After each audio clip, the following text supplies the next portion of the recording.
बाळूमामाच्या नावानं चांग भलं बाहेर असली थंडी पडली होती का नाही, जणू काय बर्फ डासळल्यावानी सगळं पांढरं झालं होतं. म्हणलं आता खेडेगावात पण जम्मू काश्मीर झालं.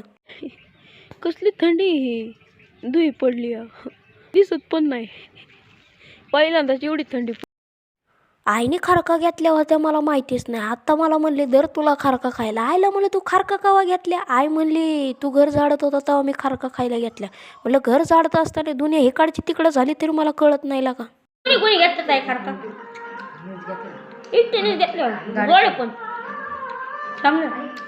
आई एकदा खर्च करायला लागली का नाही काय विचार करत नाही. आजच्याला 200 रुपयाचा खर्च करून टाकला.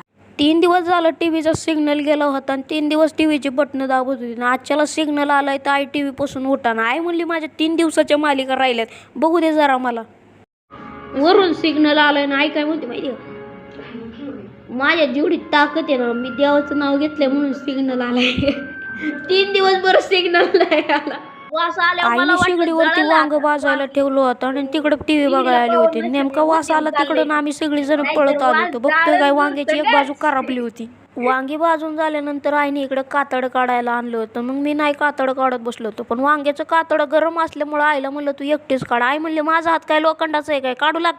आईला म्हणलं थांब जरा मला वांग्यामध्ये बघू दे आळी बिळी नाही काय. मोकर शाकाहारी वांग मांसाहारी व्हायचं, त्याच्यात आजच्याला सोमवारी. महादेव म्हणेल का मला तरी घाबराला का आजच्याला सोमवारी. तुम्ही काही लोक कसं एखाद्याच्या दुखावरती तेल मीठ लावतात का नाही, तीच प्रोसेस आईने ह्या वांग्यावर केली. तेल मीठ झाल्यानंतर मी इकडं चमच्याने वांग्याचा चेंदा मेंदा करायला चालू केलं.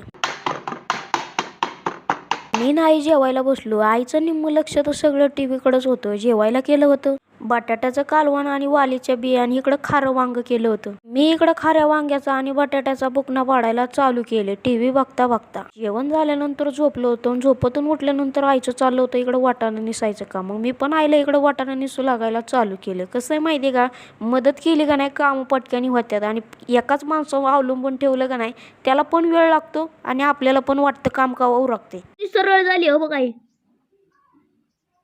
दिसलं का हलती, दिसली का?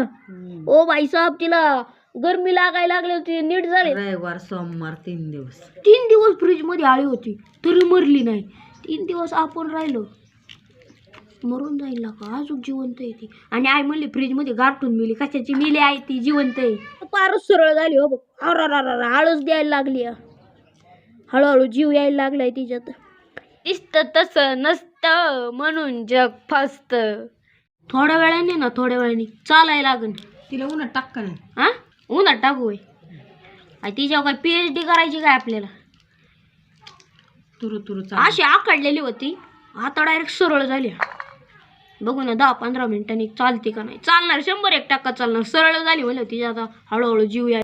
मी इकडं तव्यावरती वाटाण्याच्या शेंगा तापायला ठेवली होती. 2-3 दिवस झालं मला फेसबुकला एक वाटाण्याची रील्स आली होती. म्हणलं बघावं ट्राय करून होते का नाही. आपल्याकडं असा बी वाटाणा पडूनच आहे. पहिलं वाटाण्यामध्ये तेल टाकून घेतलं. तेल टाकून झाल्यानंतर वाटाणा खाली वर केला. सक्सेस झालं तर बरं आहे, नाही तर माझ्या नावानेच बोंब फोडते. वाटाण्याच्या शेंगा उलत्या पालत्या करून झाल्यानंतर त्याच्यावरती थोडं मीठ टाकलं.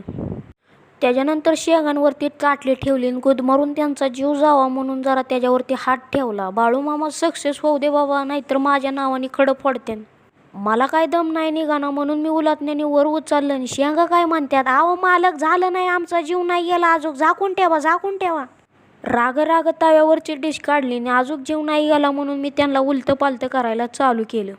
गॅसवरचा तवा शिगडी आणून ठेवला. आई म्हणली बाळा गॅस नको संपू, ऐन टायमिंगला मला दागा द्यायची, तू शिगडी कर आपला.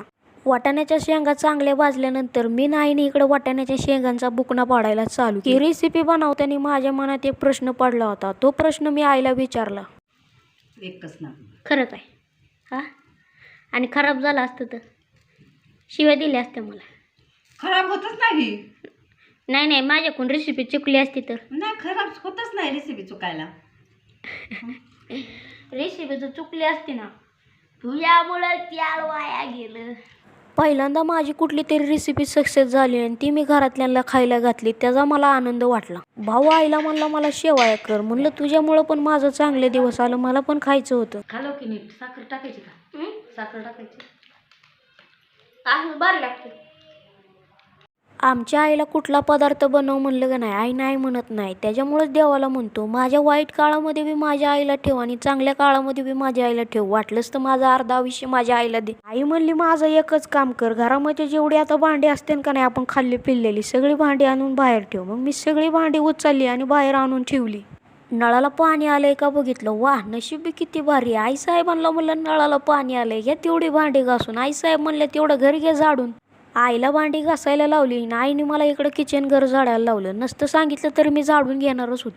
त्याच्यानंतर आम्ही सगळेजण जेवायला केलतो. जेवायला बरंच केलं होतं पण मला काय नाही, मगाशी शेवया खाल्ल्यामुळं वाटाणे खाल्ल्यामुळं भूक नव्हती, त्याच्यामुळं मी भातच खाल्ला. भेटू पुढच्या ब्लॉगमध्ये. Good night.